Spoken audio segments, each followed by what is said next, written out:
Ding Ninja angkat bicara soal presiden yang meneruskan Jokowi. Ketika begitu banyak aktivis intelektual yang menyerang Jokowi bahkan ingin melengsarkannya, mengapa saya memilih justru berdiri di samping Jokowi? Saya mulai dengan buku yang saya karang sendiri, Membangun Legasi. Ini renungan 20 tahun saya malang melintang dalam pemilu presiden dan membantu presiden terpilih. Tujuan tertinggi seorang pemimpin adalah membangun legasi, dan itu hanya mungkin jika ia memajukan masyarakatnya, jika ia meninggalkan satu warisan, satu kondisi yang memberi warna masyarakatnya untuk kemajuan. Saya diundang Pak Jokowi akhir Juli 2023. Kami berdua saja bercakap-cakap di sana sekitar 30 sampai 40 menit. Saya katakan pada Pak Jokowi, Bapak bisa keluar dari tradisi sedih Presiden Indonesia. Kita punya 6 presiden sebelum Bapak dan semuanya berakhir dengan kisah sedih. Bung Karno dijatuhkan, Pak Harto dijatuhkan, Habibie ditolak pertanggungjawabannya oleh MPR, Gus Dur juga dijatuhkan.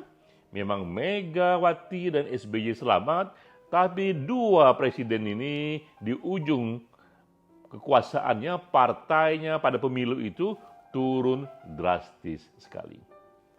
Tapi Bapak sekarang ini potensial keluar dari tradisi itu karena kepuasan publik kepada Pak Jokowi sekarang ini tinggi sekali, 80%.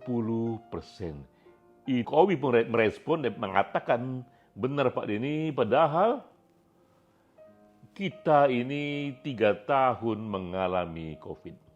Karena itu Pak, saya katakan, bangunlah legasi, bangunlah sesuatu yang kokoh, yang nantinya itu mengharumkan masyarakatnya.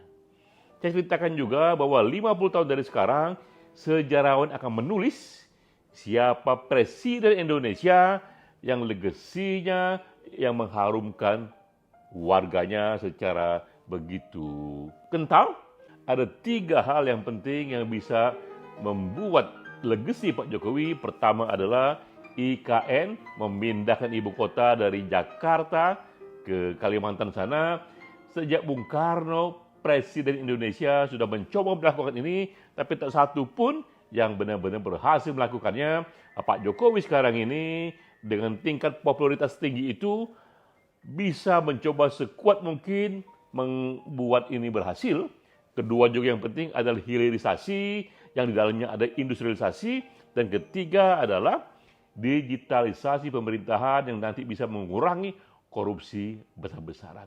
Tapi untuk membangun legasi seperti itu Pak, membutuhkan waktu panjang sekali, 25 tahun, dan itu melampaui jabatan presiden yang hanya 5 tahun sekali. Karena itu Pak, memang kita harus peduli pada siapa the next presiden berikutnya. Pak Jokowi juga cerita bahwa begitu banyak pemimpin dunia mengatakan padanya bahwa Indonesia ini 2045 nanti akan memasuki satu kondisi yang dianggap menjadi negara nomor 4 terbesar secara ekonomi di dunia.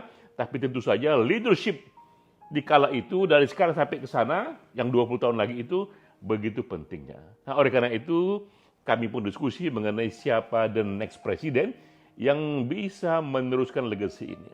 Saya katakan juga Pak, ketika Bapak harus memilih antara Ganjar atau Prabowo, pastikan 3 hal. Pertama, pastikan siapa yang lebih mungkin meneruskan dan punya kemampuan gagasan-gagasan yang tadi itu, mulai dari IKN hingga hilirisasi.